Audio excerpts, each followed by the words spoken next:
चलिए अब लेजर्स को समझते हैं। लेजर्स जो हैं वो वे अकाउंट सेट हैं जिसमें हम अपनी बिजनेस ट्रांजैक्शंस को रिकॉर्ड करके रखने वाले हैं, ताकि जिसमें आप समराइज वे में पूरी की पूरी इन्फॉर्मेशन को देख पाएँ। जैसे एग्जांपल अगर हम सेल्स लेजर्स की बात करें तो सेल लेजर में हम सारी सेल की एंट्रीज एक जगह लाने वाले हैं। इस तरह से परचेज़ की जो लेज़र है उसमें परचेज़ की सारी एंट्रीज आने वाली हैं, जो कैश लेज़र रहेगा उसमें कैश की सारी एंट्रीज आने वाली हैं। तो इस तरह से लेज़र जो है उससे हमारी ट्रांजैक्शन जो है वो रिकॉर्ड हो जाएगी वहाँ पे, और हम समराइज वे में अपनी इन्फॉर्मेशन को देख पाएंगे।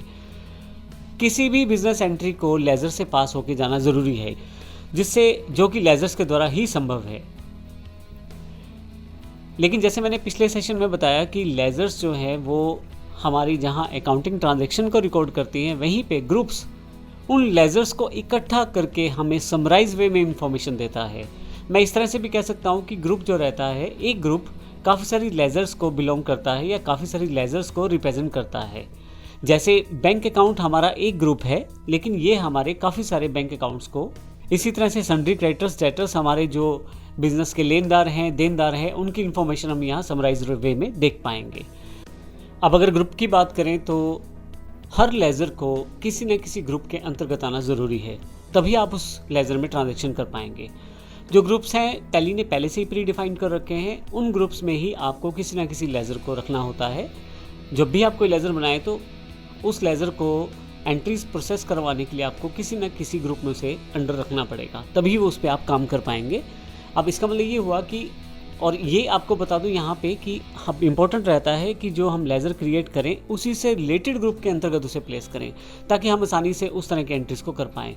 तो अगर सेम नेचर की लेज़र्स को अगर हम बात करें इकट्ठा रख के एक ग्रुप के अंतर्गत रख दें, तो उन सभी लेज़र्स का बैलेंस आप उस ग्रुप से भी पता कर सकते हैं, अर्थात एक तरह से समराइज इन्फॉर्मेशन आपको मिलने वाली है।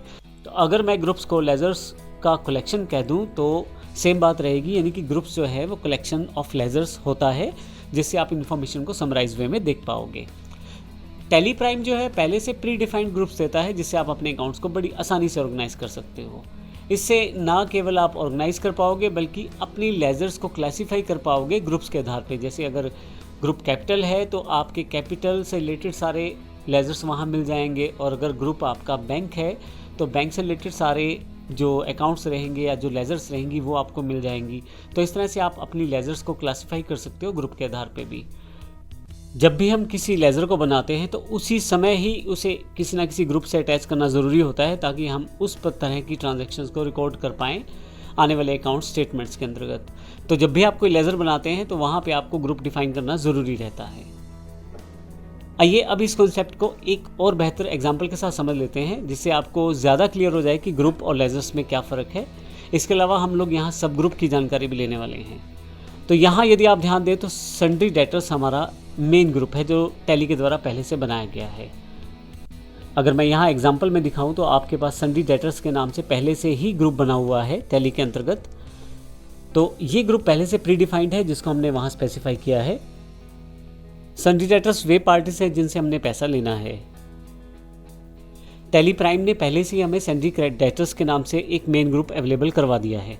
अब यहाँ यदि आप देखें सन्ड्री डेटर्स के अंतर्गत मैंने यहाँ पे नॉर्थ स्टेट डेटर्स और साउथ स्टेट डेटर्स दो सब ग्रुप्स क्रिएट किए हैं। आने वाले सेशंस में देखेंगे हम इन्हें किस तरह से क्रिएट कर सकते हैं, लेकिन यहाँ एग्जाम्पल में ये दोनों सब ग्रुप जो हैं ये सन्ड्री डेटर्स के अंतर्गत हैं। तो अर्थात हम टैली में ना केवल ग्रुप डिफाइन कर सकते हैं बल्कि सब ग्रुप बना के उन्हें भी रीडिफाइन कर सकते हैं। तो ये दोनों जो सब ग्रुप है ये सन्ड्री डेटर्स के अंतर्गत हैं। नॉर्थ स्टेट डेटर्स में मैं अपनी लेज़र्स को स्पेसिफाई करता हूँ। पंजाब वाले डीलर्स के लिए Punia traders, Phonex services, UP dealers के लिए your value company, universal associates, Haryana के लिए हेड स्टार्ट कंपनी। ये हमारे पांचों के पांचों डीलर ये नॉर्थ स्टेट डेटर्स सब ग्रुप है जो उसके अंतर्गत आते हैं, और ये सन्ड्री डेटर्स के अंतर्गत यानी कि जो इनका मेन ग्रुप है उसके अंतर्गत आते हैं। इसी तरह से मैं यहाँ पे अगर चाहूँ तो लेज़र वाइज बैलेंस देख सकता हूँ टैली प्राइम में, जैसे पूनिया ट्रेडर का बैलेंस देख सकता हूँ, योर वैल्यू कंपनी का देख सकता हूँ, हेड स्टार्ट कंपनी का देख सकता हूँ। तो लेज़र वाइज में बैलेंस देख सकता हूँ। इसी तरह से अगर मैं चाहूँ तो सब ग्रुप में एक बेनिफिट मिल जाता है। मैं यहाँ पे इन सब लेज़र्स को एक सब ग्रुप में प्लेस करता हूँ, तो नॉर्थ स्टेट डेटर्स पे जाकर मैं इन सब नॉर्थ स्टेट डेटर्स का बैलेंस देख सकता हूँ। फाइनली मेरे पास ऊपर की तरफ एक सन्ड्री डेटर रहेगा जो कि एक मेन ग्रुप है जो टैली ने पहले से दिया है। इसमें इन सभी का जो बैलेंस रहेगा वो बड़ी आसानी से देख सकता हूँ। तो आप देखेंगे कि हम इन्फॉर्मेशन को समराइज़ करते जा रहे हैं अलग अलग लेवल पे। जैसे आप लेज़र्स में डे टू डे ट्रांजैक्शन जो उस पर्टिकुलर लेज़र के साथ हुई हैं, एग्जांपल पूनिया ट्रेडर के साथ जितनी भी ट्रांजैक्शन हुई हैं उन सबको आप वहाँ देख पाएंगे। लेकिन जैसे आप नॉर्थ स्टेट एड्रेस में जाएंगे तो वहाँ पंजाब, यूपी, हरियाणा के सभी लेज़र्स के बैलेंस को देख पाएंगे।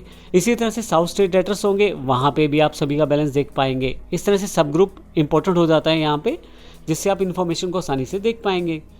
और यदि आप सभी डेटर्स का बैलेंस देखना चाहते हैं कि इस वक्त मेरे अकाउंट में बैलेंस कितना है जो मुझे डेटर से लेना है, तो सन्डी डेटर्स में मैं वो जाकर देख सकता हूँ, जो कि एक मेन ग्रुप है। तो बड़ी आसानी से आप अपनी बिजनेस की इन्फॉर्मेशन को समराइज वे में अलग अलग लेवल पे देख सकते हैं, और टेली प्राइम ने इसको और आसान कर दिया है अपने प्री डिफाइंड ग्रुप्स के साथ। तो इस सेशन में हमने जानकारी ली हमारे पास लेज़र्स क्या है, ग्रुप क्या है, सब ग्रुप क्या है, कौन कौन से लेवल पे किस तरह से हम इन्फॉर्मेशन को देख सकते हैं।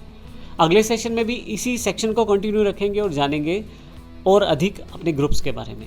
धन्यवाद।